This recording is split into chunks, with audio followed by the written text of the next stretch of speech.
Speakers हैं, समय उसी हिसाब से आप देख लीजिए। धन्यवाद मान्यवर, आपने महंगाई जैसे महत्वपूर्ण मुद्दे पर मुझे अपनी बात कहने का मौका दिया।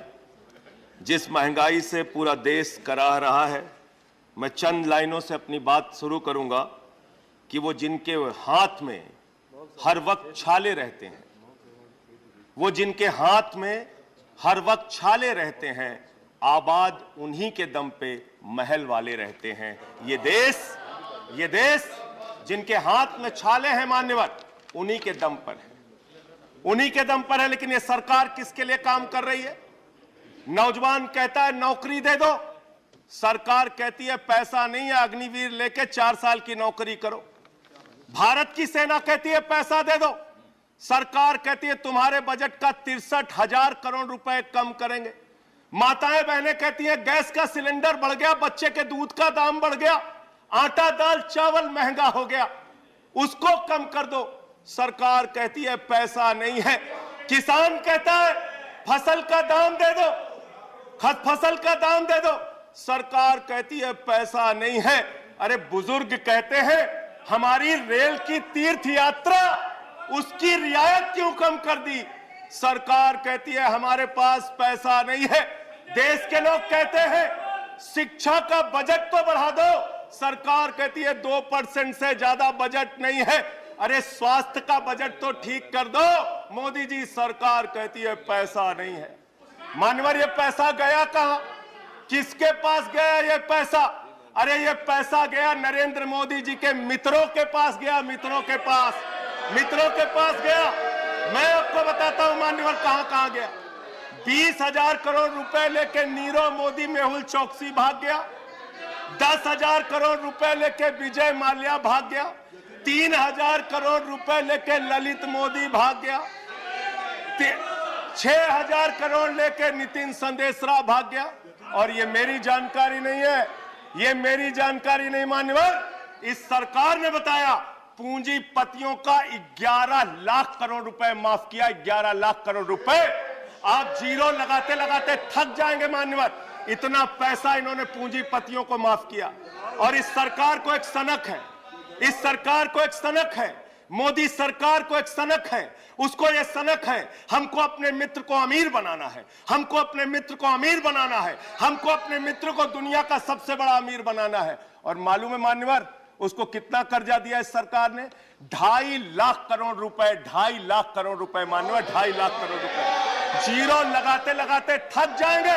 एक इंसान को 2.5 लाख करोड़ रुपए और बच्चे के दूध पे टैक्स लगाते हो, आटा दाल चावल पे टैक्स लगाते हो, हिंदुस्तान के गरीब आदमी का खून चूसने का काम करते हो। सरकार किसके लिए चल रही मान्यवर? यह सरकार किसके लिए चल रही है? इसको ध्यान से हमें सोचना पड़ेगा। जब हम इसी सदन में किसान के काले कानून का विरोध कर रहे थे, हमें सस्पेंड करके बाहर कर दिया गया।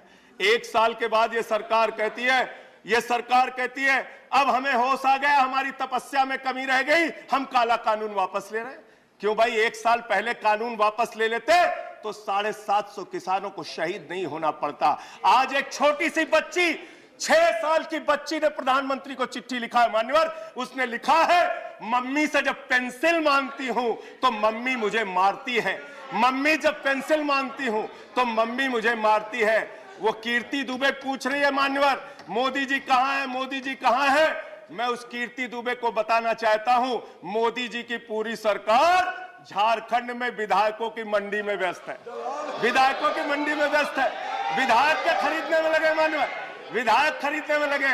ये पूंजीपतियों की सरकार चल रही है, पूंजीपतियों की गुलामी करने वाली सरकार चल रही है, जो इस देश के अंदर महंगाई बढ़ाने का काम करती है। गरीब के लिए खाने के लिए पैसा नहीं, 800 दवाओं पर, कैंसर की दवा पे, किडनी की दवा पे, टीबी की दवा पे आपने दाम बढ़ा दिया, आपने अस्पताल के कमरे तक पे दाम बढ़ा दिया। आपकी सरकार डीएचएफएल के लिए काम करती है। 34,000 करोड़ रुपए बैंकों का घोटाला डीएचएफएल ने किया और 29 करोड़ रुपए भारतीय जनता पार्टी को चंदा दिया है मान्यवर। इनसे हिसाब मांगना चाहिए।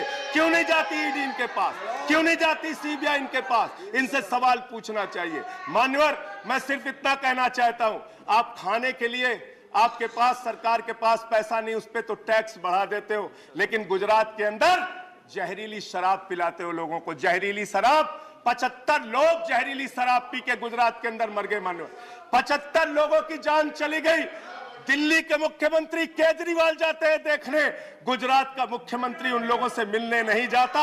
देश के प्रधानमंत्री उन लोगों से मिलने नहीं जाते, दिल्ली के मुख्यमंत्री केजरीवाल उन लोगों से मिलने जाते हैं। माननीय, मैं ये कहना चाहता हूं, माननीय, no point of, I am not yielding sir, I am not yielding sir, 1 minute sir, I am not yielding sir, I am not yielding, let me complete sir, sir बस खत्म कर रहा हूं सर, कंक्लूड कर रहे हैं, उसके बाद आई टेक द पॉइंट। ये सरकार पूंजीपतियों की सरकार है मान्यवर, ये बिल्डर्स के लिए काम करते हैं।